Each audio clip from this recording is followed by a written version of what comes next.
Hello, Africa. We are at the beginning of autumn now. The weather is getting colder, and we again have a very precious guest here. She's a friend of mine again, a very old friend indeed.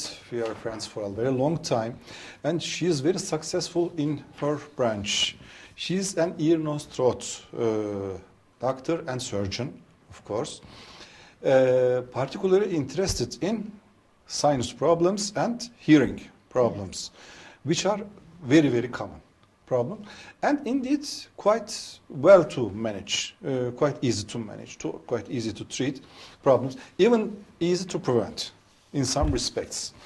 Dr. Müge Özcan, professor, she's a professor of ENT and a very successful ENT surgeon indeed.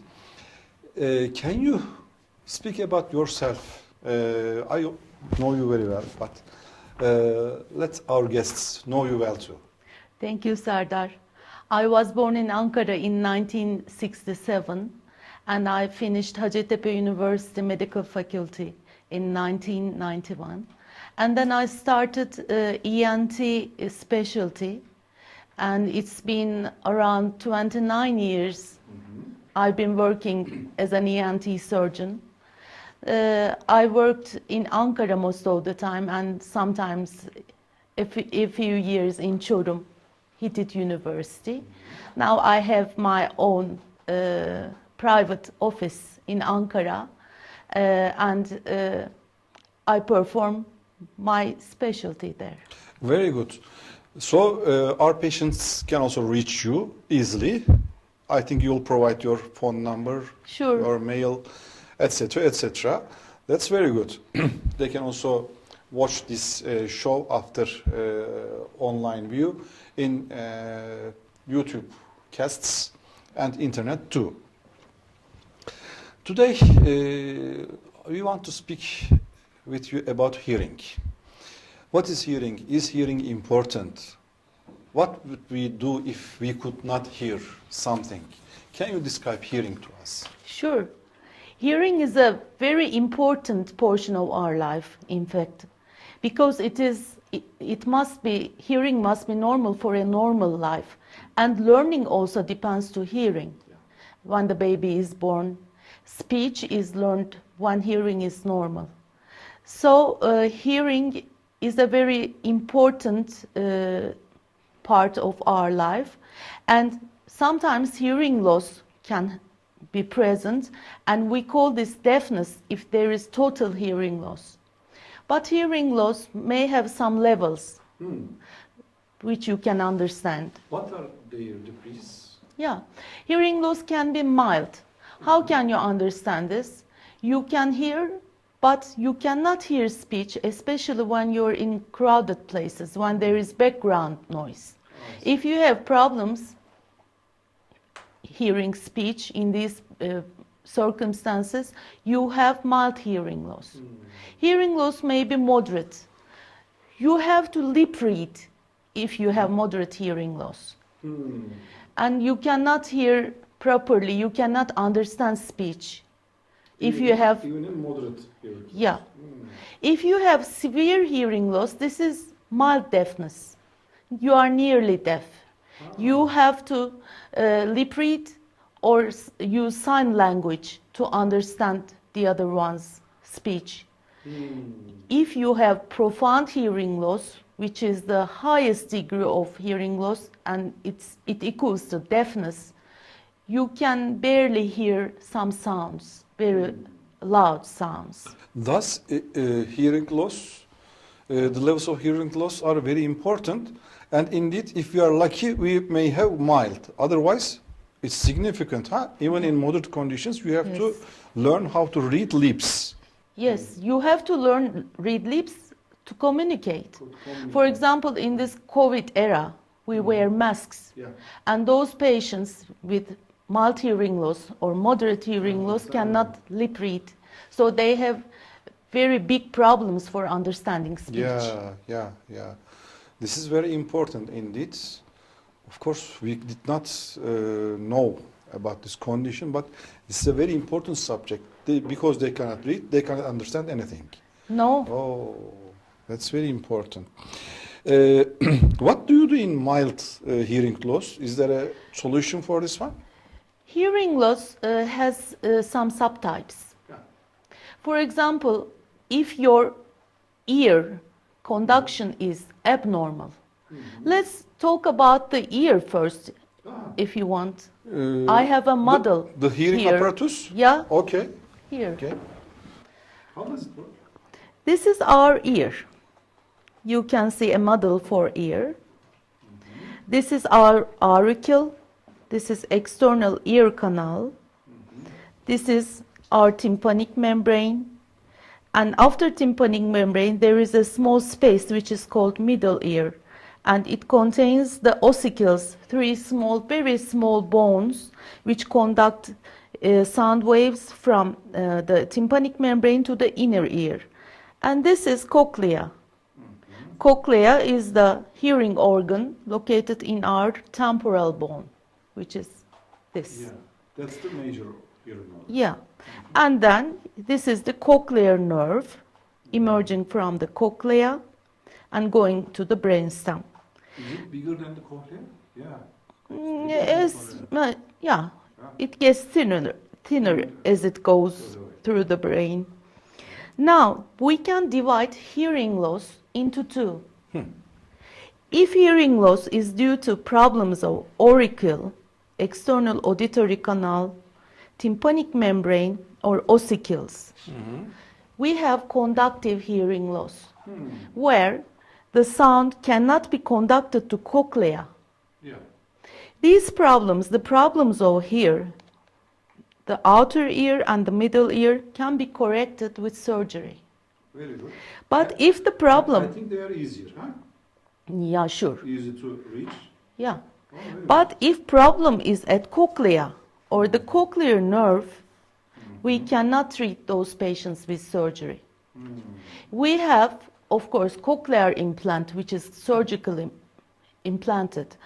But those problems are usually rehabilitated with hearing aids. I see. Yeah. I see. Okay.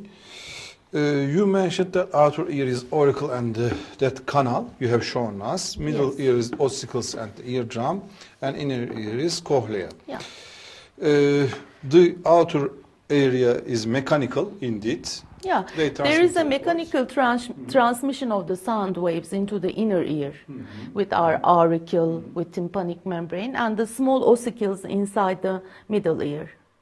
They are mechanically conducted to the inner ear. But in inner ear, in cochlea, those sound waves are converted to electrical waves. Yeah. And they are carried to brain with the cochlear nerve. Those electrical signals are carried to the brain from our cochlea, inner ear. Magnificent Yeah. structure, huh? Wow. Okay. And we have some diapasons that you make sound and place here and other places and test. What do they test? Do they test the inner ear, external ear? Both. Both of them. They are very small, simple equipment, but we can simply test hearing with those. For example, one ear is hearing better than the other. Yeah. This ear has conductive hearing loss, but the other ear has sensory neural hearing loss, which means there is problem in cochlea or the cochlear nerve. We can separate those things with tuning forks. We call them tuning forks, in fact. Yeah. But we have some more sophisticated hearing tests, of course. Sure, everything has developed, and your aids too. Yeah, we usually perform audiologic tests, which a patient goes into a soundproof room, and he is given or she is given some voice signals and tested which level he hears. And also there are some electrophysiological tests. Those electrophysiological tests don't need contribution of the patient. We just give signals and measure the electrical signals coming out from the cortex. Those are especially useful for babies and small children, where we cannot cooperate well. Yeah. Also, there are some adults you cannot cooperate well, cannot understand what you are saying. Yeah. Or they may not be able to express themselves. This is a very useful tool. Yeah. Then you have made as another division indeed in hearing impairments. You said one conductive loss, and the other one sensory neural. What are these types? Conductive loss is due to some problems of outer ear or middle ear. Just to show. Yeah, as I have shown previously. And sensory neural is Sensory beyond neural test levels. hearing loss Inner is and? from the inner ear due to inner ear problems, cochlear problems, or due to problems of the cochlear nerve. Cochlear nerve, which are more inside and Yeah. Need more sophisticated measures and treatment For example, methods. cochlear implants Cochlear are implants. used to treat those disorders. Are there babies who are born with hearing loss? Yes, sure. Can you give some information about that? Since the babies cannot react sound properly, we have some newborn hearing tests to diagnose early congenital, we call them congenital hearing loss coming from the birth. One day after the baby is born, we perform those tests. And if babies pass this test, these are electrophysiological tests. The baby does not need to do anything. So we say that, okay, this baby is hearing, but if the baby cannot pass these tests, so we perform these tests 1 month later. If there is still no response, we think that this baby has some kind of hearing loss, and we supply them with hearing aids. Because the central hearing pathways, which are located in our brainstem and brain cortex, need to be stimulated to develop normally. The baby has to hear some voice. They are not mature at birth, but later they grow and the baby is able to hear. So we have to supply baby with some voice. And so sound, yeah. So we give the baby hearing aids for these immature pathways to develop. But later, the treatment of those babies are with cochlear implant, which I can say it is a kind of artificial ear. Artificial ear. Yeah. But this is also very important. Sure. Recognizing a baby with congenital hearing loss is extremely important. You said that babies indeed cannot discriminate with the sounds, but hearing is very important. Yeah, just sound. To mature the organs inside the brain Yes. For later purposes. Thus, if there's a problem, you have to treat it at the beginning in order to let the development of that hearing apparatus. Let's say a baby has a hearing loss. Those tests are not performed. In fact, it is deaf. The baby is deaf. And how you can understand this without tests? Maybe at 3 years of age, at 5 years of age. But after that, cochlear implantation cannot be done. It is not useful because the central pathways are not developed in this baby, in this child. And can you show again here the cochlea? This, in order to be understood well. This is the cochlea. Is the cochlea. And this is the cochlear nerve. This goes to another part of the brain to hear it. Sure. There are lots of organs. Thus, for that pathway to develop, the pathway beyond the cochlear nerve develops when the baby hears some sounds. In this, we call them central pathways, which are in the brainstem and the brain. Yeah, this is very important. I didn't know that. Yeah. We were always saying that what are they doing here to a 1 day old baby? Why are they? This is very important. Yeah. A deaf person becomes a normal person after cochlear implantation. They can learn speech. They can live like a normal person. Otherwise, they have to learn sign language. Yeah. Is it routine to make this examination for each newborn? Yes, in Turkey, yes. In Turkey. Is it so in every country in the world? I'm not sure. Some countries, maybe they don't have it. But the hearing of baby must be tested by the parents. After 3 months or 4 months of age, a baby reacts some sounds, especially human sound. If baby smiles when you say something, if there is a loud noise and baby reacts like If there's this. a reaction, that's normal. Yeah. At But 3 or if 4 there is months of no age. reaction, so you must take baby to an ENT doctor for testing of the hearing before it is too late. If we couldn't do newborn tests, Yeah. thus the parents must be careful at 3 or 4 Yes. months Yeah. about the reactions After of the baby. 3 or 4 months. Is 3 or 4 months a late time? No. Okay, 3 or 4 months may also be This feasible. is when the baby must be supplied with hearing aids. Okay, okay. Then this is a very important message. If possible, make these tests at the first day and at the first month if necessary. Yes. If you cannot have these options, please look at your baby after 3 or 4 months of age about his or her reaction to your voice, your sounds. Yeah. If the baby reacts good, then there's no problem. Yeah. If the baby doesn't react, please go to a ear, nose, throat doctor for further evaluation. This is very important for the baby to hear well in later life. The babies usually start speaking at 1 year of age. If your baby doesn't speak, doesn't say any words at 1 year of age, most probably she or he has a hearing loss. So 1 year of age, okay, it is a little bit late, but it is better than 5 years of age. You should take him to a doctor.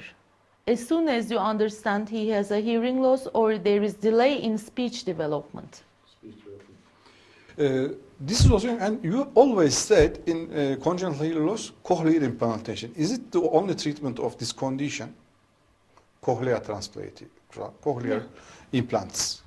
Yes. This is the only treatment. Sometimes the hearing loss is not severe. It may be moderate or mild. In those cases, we can treat those babies with hearing aids. But if the baby has severe or profound hearing loss, that means if the baby is deaf, there is no other treatment option other than cochlear implant. As far as I understand, you mean if there's congenital loss, most probably the problem is within the cochlea. Thus, Yes. if we implant a better functioning cochlea like something over there, we can let the nerves grow well, mature easily, thus the patient can hear. Yes, and speak. And speak, In of fact, the course. cochlear implant is a device turning the sound signals into electrical signals. In our body, cochlea does this. But if the cochlea is defective, it is not working, cochlear implant does this and conducts the electrical signals to cochlear nerve. So bypasses the cochlea. Oh, very good. Müge, I want to know something better about cochlear implants. But if it will be long, let's take a short break, then continue. Okay. Okay. We're having a short break now.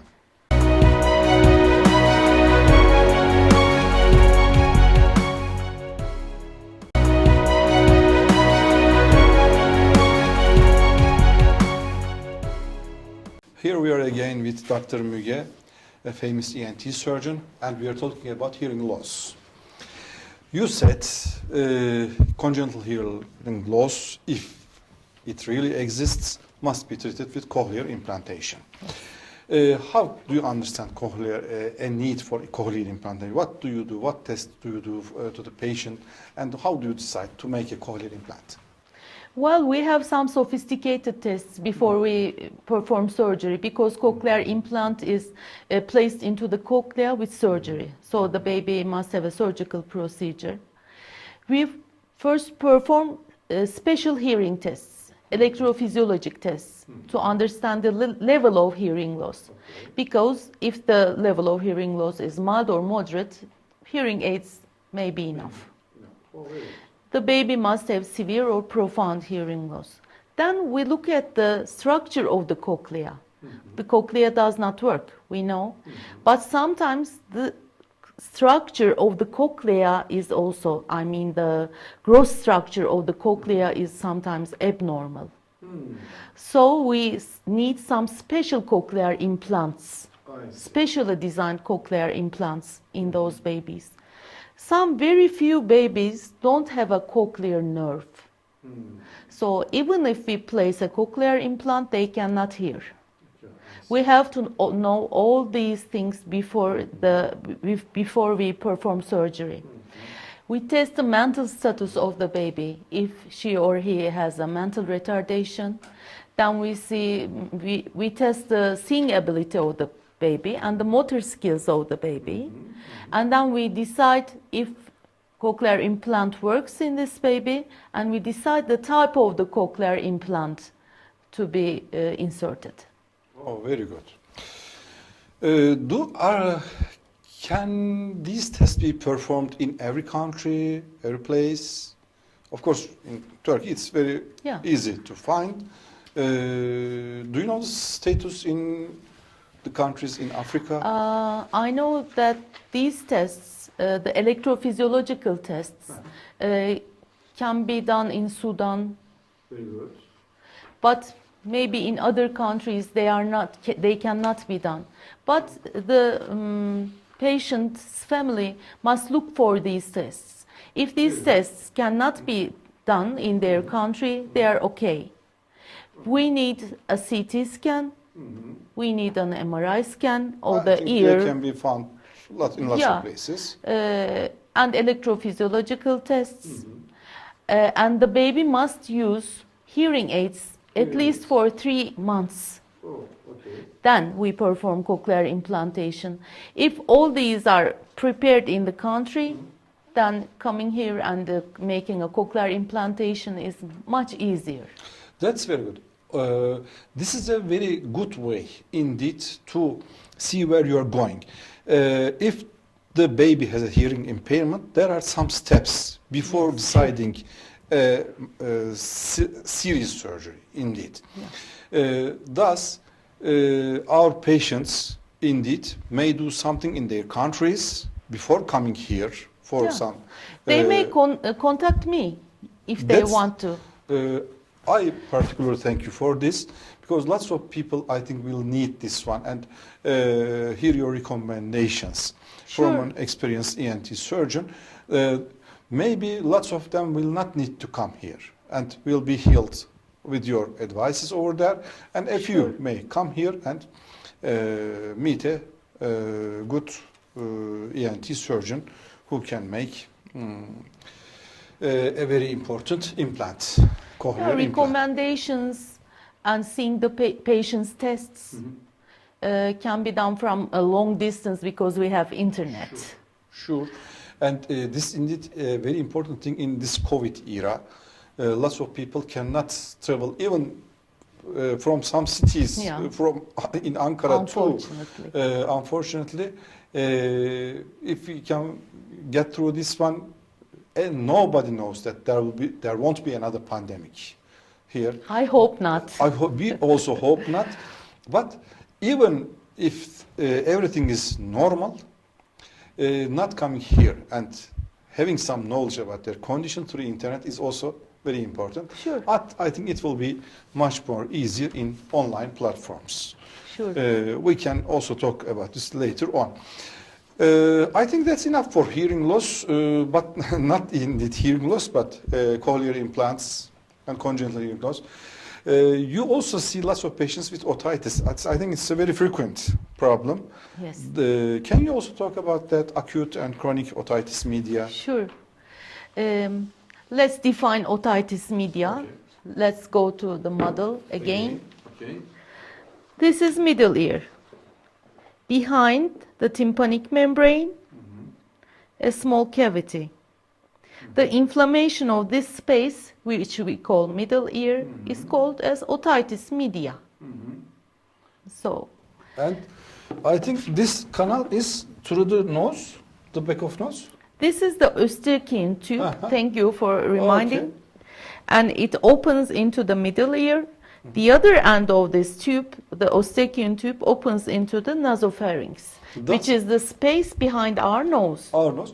Is this canal for proper aeration Yeah, of the... adjusting the pressure of the middle ear. This tube must work. Ah, very good.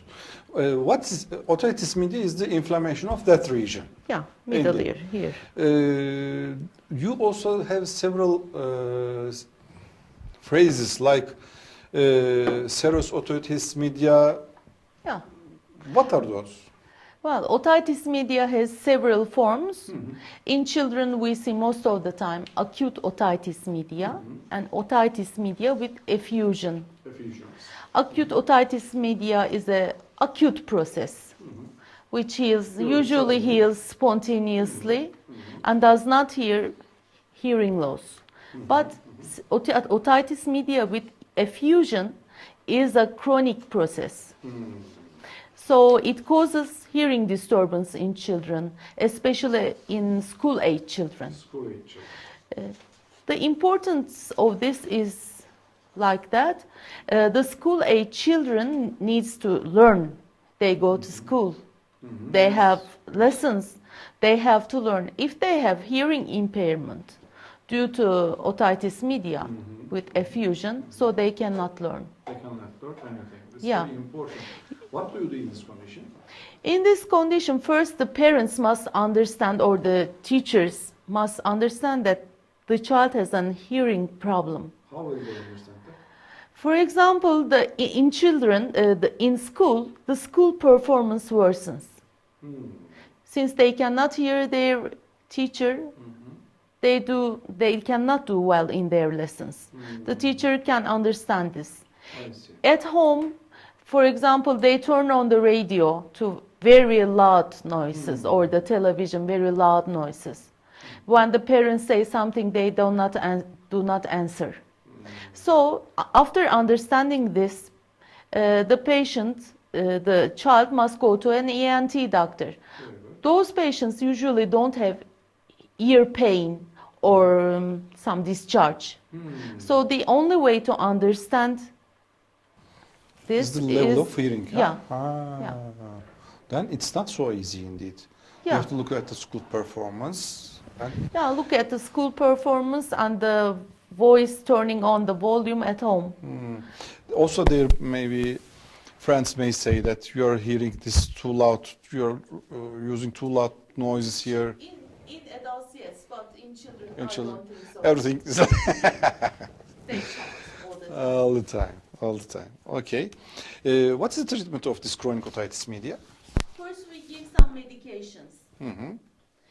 We want to open this Eustachian tube, the orifice of it in our nasopharynx that is behind our nose. We give some medications, for example, corticosteroid nasal sprays, or drops, or some antibiotics, or some decongestants, and wait. If it resolves, okay. If it does not, we have to make some surgical interventions because those children need to hear. We have to correct hearing. So we usually make an adenoidectomy. Adenoids is some lymphoid tissues located in the nasopharynx behind our nose. They block the orifice of the Eustachian tube in the nasopharynx. And they also harbor some microorganisms in it, which cause infection of the ears. We remove adenoids and we place very small, tiny ventilation tubes into the tympanic membranes of the children. They go away 6 months later. They are extruded into the external ear canal. But when they remain there, they just adjust the pressure of the middle ear, so there is no effusion in that place, in middle ear.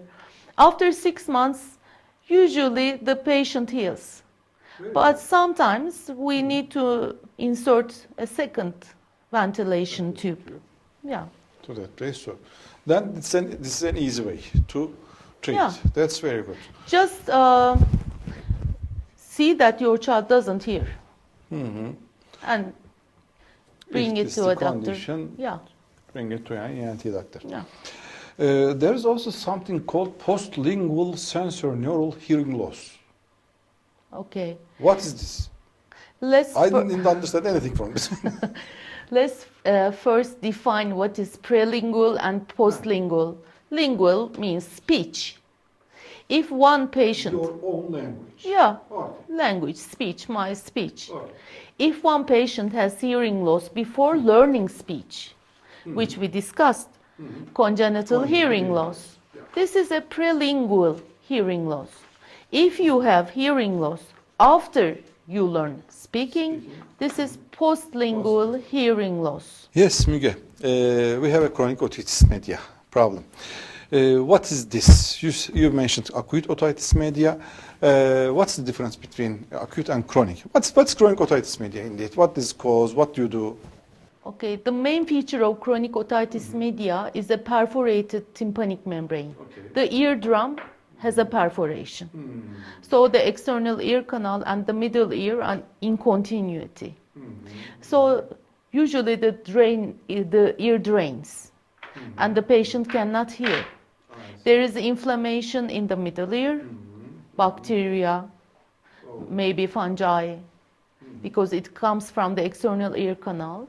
And sometimes we have a bone behind this middle ear. This bone is called mastoid bone, and inflammation also comes into this. So the main treatment of chronic otitis media is surgery. We may stop draining with some medications, with some drops, ear drops, but we have to close this perforation, and this can only be done with surgery. With surgery. Thus, that membrane is necessary for hearing and also prevents the entry of bacteria from outer ear to middle ear. Sure. It's very important. Very small membrane. Yeah.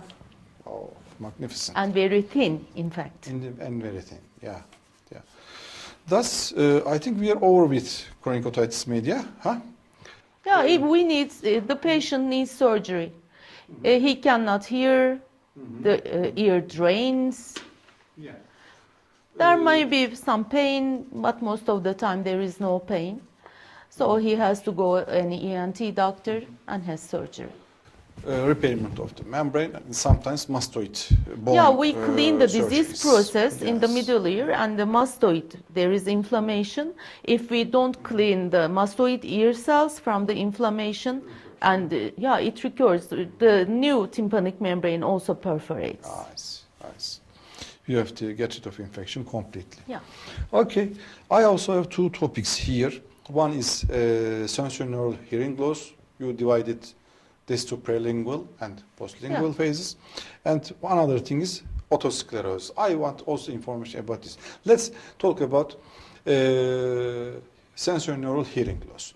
You said that lingual period is the period that you learn to speak your That's own true. language. Yeah. Prelingual means before speaking, which we have spoken just a minute ago, Yeah. the congenital hearing loss. Yes. And let's speak just about postlingual, after we learn speaking. Postlingual sensory hearing loss. What is this? Postlingual hearing loss is hearing loss that occurs after you learn speaking. It may be in early childhood or in adulthood. But the treatment is the same as the prelingual hearing loss. But we may give hearing aids. If it doesn't work, we make a cochlear implantation. But after cochlear implantation, those patients start hearing and speaking very quickly because they learn how to hear and how to speak. But the child doesn't know how to hear and how to speak. So cochlear implantation in postlingual period is much better treatment option and easy treatment option. And gives better results. Yeah, and of course we make surgery in an adult, not a baby. Yeah. So surgery is easier too. More comfortable. Because the area is bigger. Yeah, Very good. that's true. Very good. And we also may cause, I think, some hearing loss by using lots of medicines. We internal medicine specialists. Huh? Yes, you do. Yeah. Some antibiotics, some painkillers. They Sometimes some antihypertensives. Antihypertensives are very bad for inner ear, the cochlea. They kill the cochlear cells. No, some of them. Some of them. For example, aminoglycosides, which are antibiotics. All of the non-steroidal inflammatory drugs, starting with aspirin, all of them are not good for inner ear. Some antihypertensives are not good. Especially diuretics? Yes, some of them. If a patient has a hearing loss and he has to use some drugs, he must say to doctor that I have a hearing loss, and the doctor must give some medications that do not affect the inner ear. Yeah. Also diabetes and some rheumatological diseases may also affect hearing. Yes, may cause hearing loss Besides aging. in adulthood. Yeah. Thus we will always need you, huh? Okay. Unfortunately. Unfortunately. And let's finish this by talking something about otosclerosis. What is otosclerosis? Otosclerosis is a disease where stapes, which is this very small, tiny bone, this bone, it cannot move. So cannot conduct the sound into the inner ear, which is cochlea. Look, it is just between the inner ear and the middle ear. If it does not move due to a special disease process, we call this otosclerosis. Its treatment can be with hearing aids because it causes conductive hearing loss. We can give the patient hearing aids, or we can perform surgery.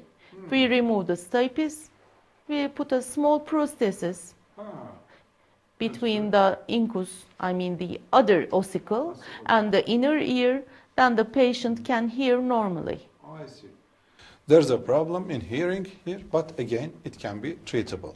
Yes. Easily. That's very With good. hearing aids or with surgery. With hearing aids or with surgery, and you're also skillful in this, and you can easily manage these patients too. Yes. We have some 1 or 2 minutes again. Can you say anything to our audience from Africa about these hearing topics? What are your last words, indeed? Just be aware of hearing loss. Be aware of draining ears.